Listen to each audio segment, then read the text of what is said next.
провалилась. Собаку на руки. Это случилось под Владикавказом. Мгновенно к нам на помощь пришли местные ребята.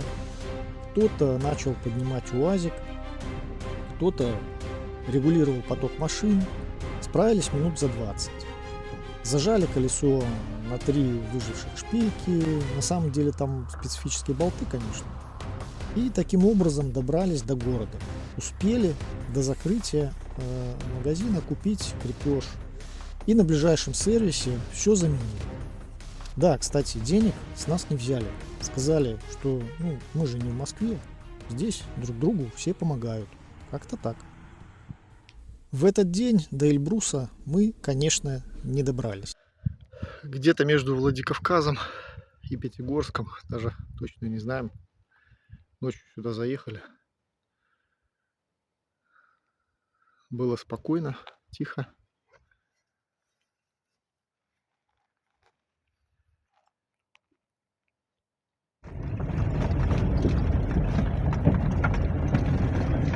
В таком месте мы ночевали, оказывается, какой-то вот строенице.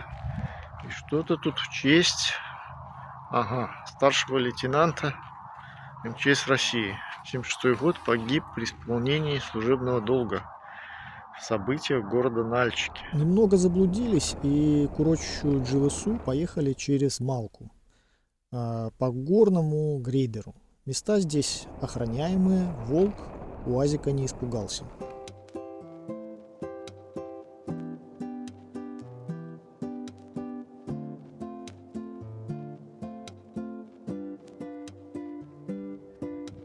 А вот и Эльбрус. Первая смотровая площадка. Да, сейчас пока еще бесплатно не приехали. Местечко популярное, даже слишком. Приехали рано, а народу... Ай-яй-яй, что будет дальше? В принципе, а что сделать? Эльбрус один. А желающих посмотреть его... Да, желающих посмотреть его много, поэтому будем мириться.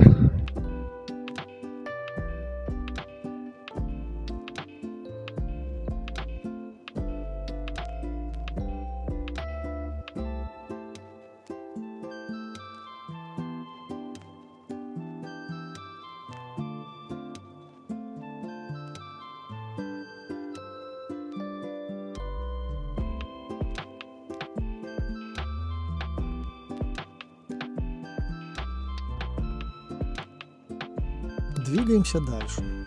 От этого места начинаются затяжные спуски и подъемы.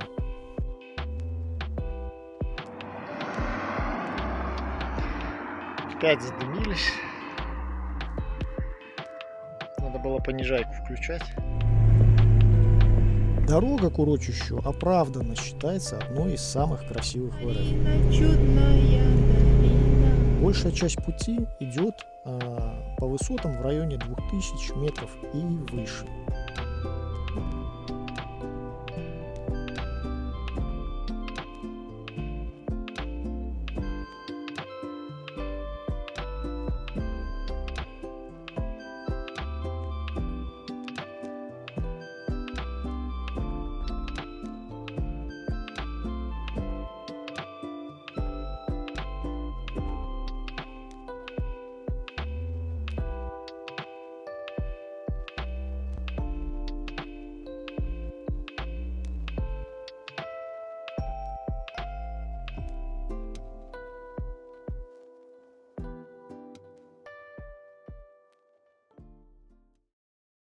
Мы в Приэльбрусе, урочище Джилысу. Стали с ночевкой тут, ветрено, холодно. Уже вот видите, мы оделись. Все, жары в 47 градусов нету. Пойдем к поляне Эммануэля. Пешая прогулка. Кемпинг этот обошелся нам в 450 российских рублей. Немного, но условий здесь нет никаких. Народу тьма, суслики бегают везде, может вы слышите их. Там куча стоит людей, внизу куча народу. Но наш УАЗик позволил нам подняться чуть выше. Здесь полянка посвободней, потише. Вот преимущество 4×4. А по дороге высоты были до 2500 там с копейками. Но это не зачет, потому что асфальт. Стоим с видом на водопад. В общем, очень неплохо. Вот сейчас нам предстоит вот так спуститься и туда куда-то в сторону водопада. Дальше пойдем. Ну что, идем искать сусликов. Еще сусликов. Да вот на КамАЗах сюда едут. Вон наш УАЗик.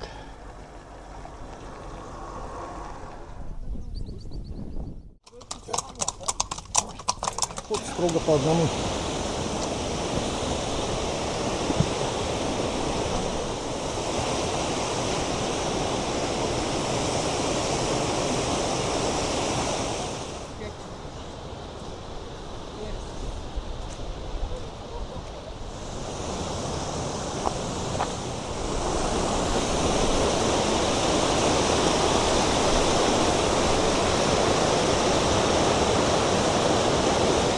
В долине очень много источников с минеральной водой. Причем вкусы везде разные. Попробуй. Нет. Вкусно.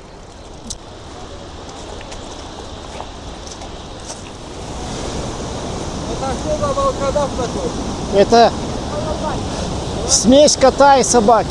Она, главное, что хвостик есть. Да, да.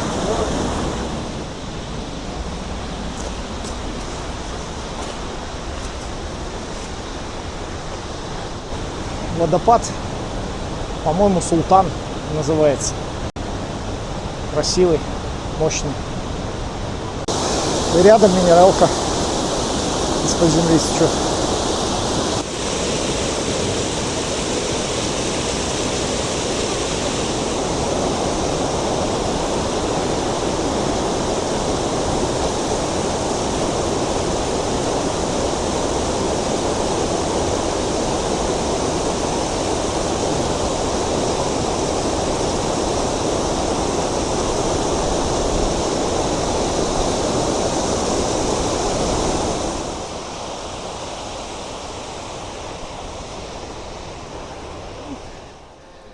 Там наш УАЗик.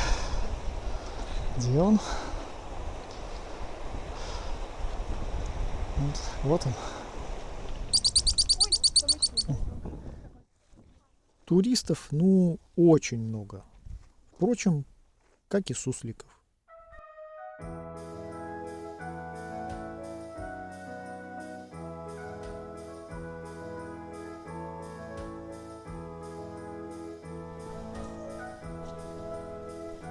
Вот так вот мы увидели обвал.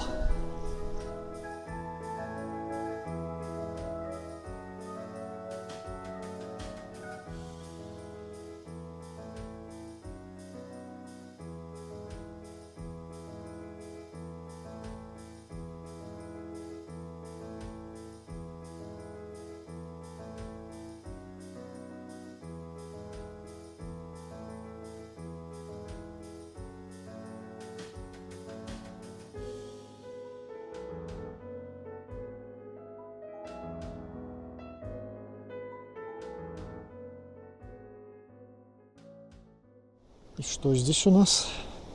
Что мы тут видим? Ничего, да? Цель достигнута. Мы добрались, можно сказать, до Эльбруса. При Эльбрусе. Туда уже дальше, там это надо специальная подготовка. Вот, еще одно место силы. Плюсик. Когда-то я хотел вот по этой дороге на УАЗике проехать. Вот как люди ездят, спуститься.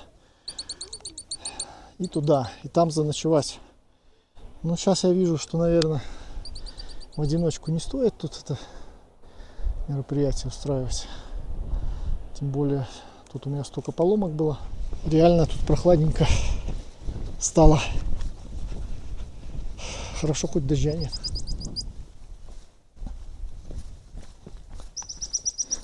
Вот этот мост, на который мы хотели попасть, да, там под ним вода шумит. Ну, спуск сложноватый такой. В общем, с собакой, с ребенком мы решили не рисковать. решили мы не рисковать, потому что и вверх потом, либо и в ту сторону тяжело, и в эту тяжело. И мы уже немножко подустали. Идем короткой тропой. Не знаю. Ну вниз-то мысленно легче идти, хотя по факту подскользнуться проще, когда вниз спускаешься.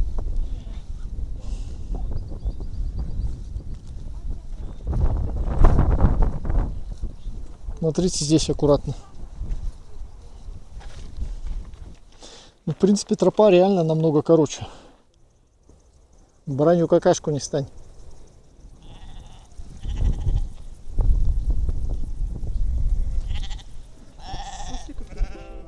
После такого похода наша Мика спала без задних лап.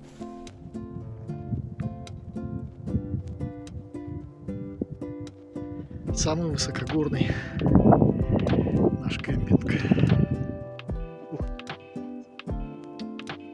Так, эй! Давай поговорим.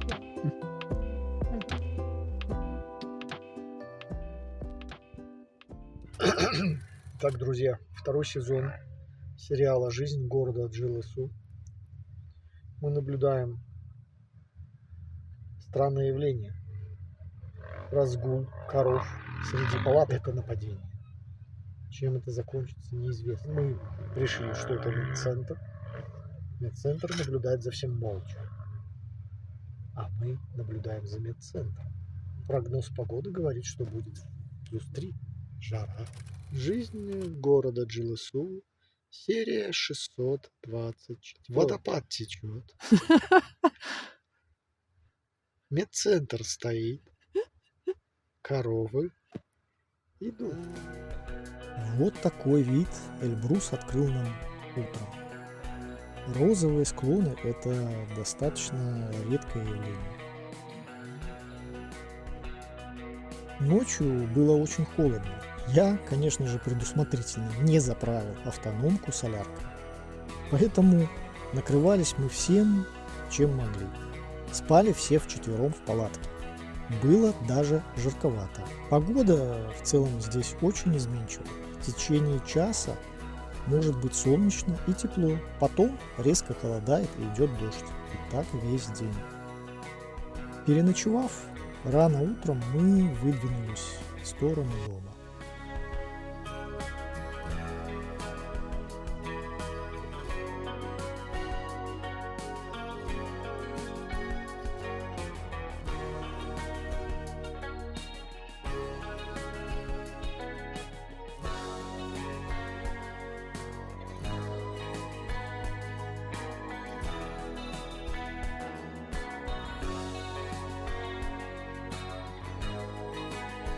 А так здесь обстоят дела с мусором.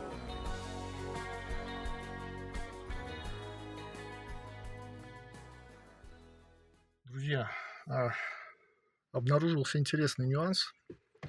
Вот мы до 8 выехали со своего места. Джилысу тут с нашей полянки.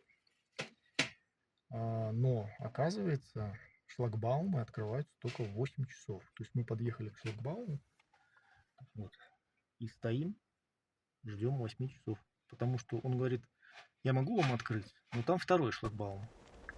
Ну, то есть вы все равно не проедете. Вот так. Имейте в виду.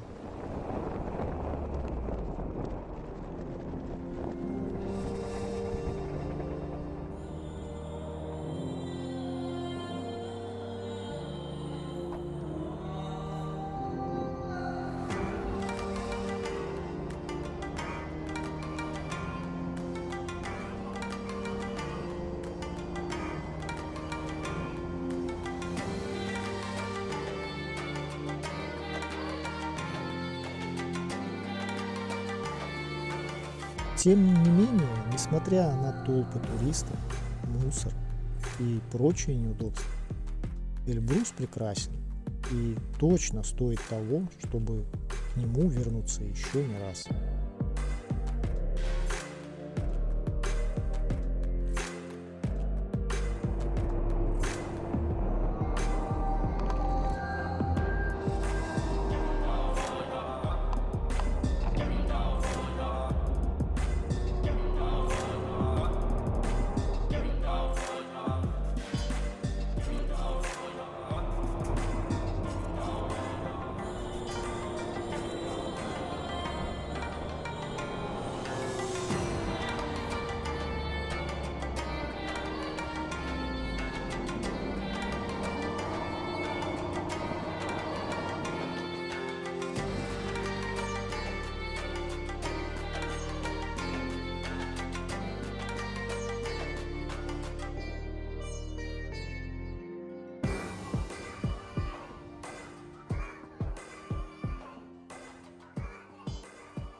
По дороге посетили Кисловодск. Главное, нарзанная ванна. Кисловодск прикольный. Прямо захотелось приехать сюда на недельку-другую, попить минеральной водички.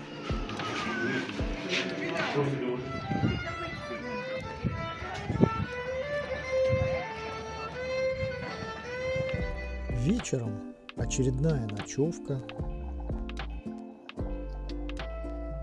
Решили заехать на Кудыкину гору.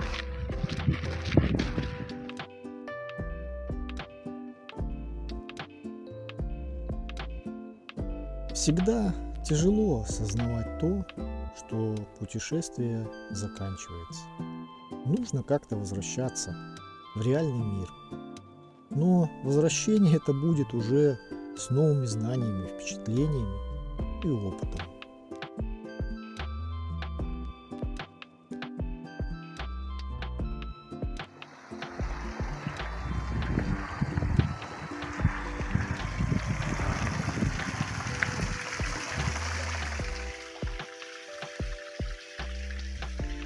Друзья, рядом с Кудыкиной горой нашли местечко. Просто супер. Речка с прозрачной водой. УАЗик влез между деревьев. И самое главное, здесь нет ветра. Ну, вот где он стоит. Везде ветрено. И сама Кудыкина гора, в принципе, в шаговой доступности. Пешком дойти можно. Отличное местечко для завершения наших приключений.